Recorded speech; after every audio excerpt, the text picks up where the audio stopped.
All right, man, Combat Convo, you know what it is, man. We back. Make sure you like, share, subscribe to the page. Hit the thumbs up button if you like the content. Also, hit that notification bell if you want to see Combat Convo come across the top of your notification screen. So, shout out to S. Shout out to Rocky Baby. S couldn't make it tonight. You know what I'm saying? He's actually doing something important that he couldn't make it. So I'm going to cover this fight, the Errol Spence versus Terence Crawford fight. I'm going to give break down my analysis on it and what I thought of the fight. And that's it. So going into this fight, we all thought it was a 50-50 fight. You know, two elite fighters. I mean, let's just be clear here. Terence Crawford is top of the line, elite, best in the world.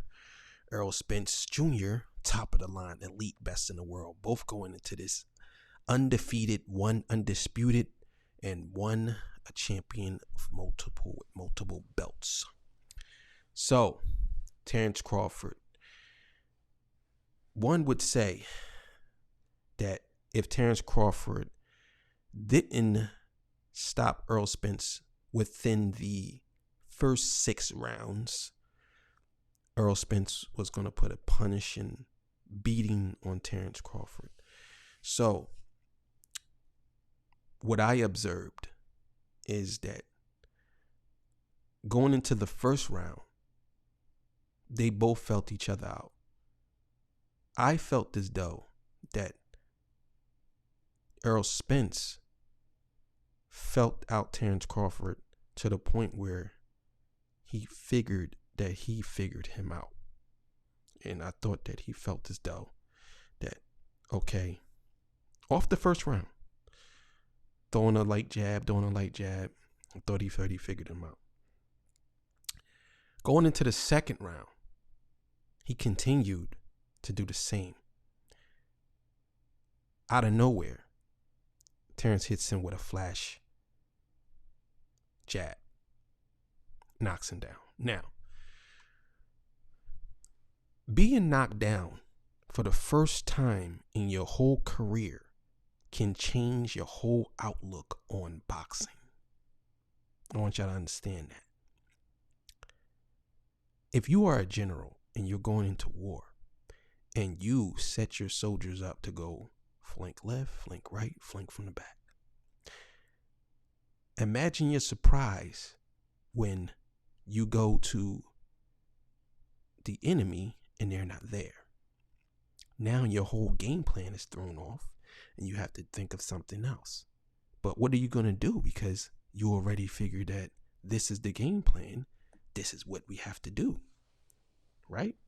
Right. So that's how Errol Spence felt when he first got knocked down. He had no game plan because everything he did in the first round and continuing in the second round, he felt as though that was going to work. Going into the third, fourth, and fifth round, you can see the confidence level just getting taken away from Errol Spence. And Terence caught him with a couple of good hits. I don't think Terence even threw 50 punches in this whole fight. Jabs, I mean, like, he was scorching him with those punches. Like, I'm talking like scorching him. Gets to the 7th round and he knocks him down twice in the round. Now, this is no 3 knockdown rule. Wasn't no knockdown. You know, you can't stop the fight of being knocked down. The ref has to stop the fight or whatever. So at this point, I felt as though that Terence had total control of the fight. And me, just me, my main brain thinking, I felt as though that Terence Crawford took it light on Errol Spence because he could have ended the fight after the 7th round. He could have ended the fight 8th round, he could have ended that fight in the 6th round, to be honest with you. Because he had him exactly where he wanted him. And don't get me wrong. I still believe that Earl Spence was very aware, but he was confused because Terence kept beating him to the punch, beating him to the jab, beating him to the jab, beating him to the jab. Every time he went to throw something, he'd beat him to the jab, beat him to the jab. That jab, that striking hard jab, is what won him that fight. You know, a couple of good hooks there and there, but that jab is what really messed Earl up. So he was knocked down in the 7th twice. Goes into the 8th. Gets battered around in the 8th. 9th round, he gets battered around. They stop the fight. Now, where I think Earl went wrong is when he got knocked down the first time, he should have gathered himself and took a different approach.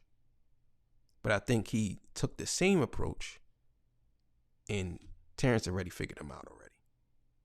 It was already all downhill from there. So we talk about performances of the year, and we thought that Inoue put a performance on against Fulton, which he did. We thought that was performance of the year, but this may be the best performance from a boxer against an elite boxer in the past maybe 10 years. I should say maybe 5. I would say 5 years. So where do they go from here? I believe that they do have a rematch clause, but I don't know if that's going to happen right now. I do believe that Spence needs to take a break, get himself together. Same thing with Terence. I don't know what Terence is going to do. I don't know if he's going to go up. I have no idea. Maybe he will. Who knows? He might. We'll see. But for the most part, this was a clinic. This was a beating like no other. And I do still feel as though that Terence, to make for the spirit of competition, I think Terence took it a little bit lighter on him going into the last rounds because he knew that he was hurt really bad and he didn't want to hurt him really bad. Because I think that Terence could have ended the fight any moment. Because you can see the confidence and you can see he was picking his shots very well. So he wanted him to at least get a couple of good hits in there and to make it look like a good fight. And it was bad. It was bad. It was a bad beating. This doesn't take anything away from Earl Spence's boxing career or whatever. I'll just say that the better man won tonight. And warriors fight, warriors lose. It is what it is. You know what I'm saying? It is what it is. Some warriors lose. Some warriors you never thought was going to lose, and they lost. And some warriors never thought they was going to win, they win. You know what I'm saying? That's the nature of the beast. That's boxing. So, hey man, Combat Convo. You know what it is. I'm out of here. Peace.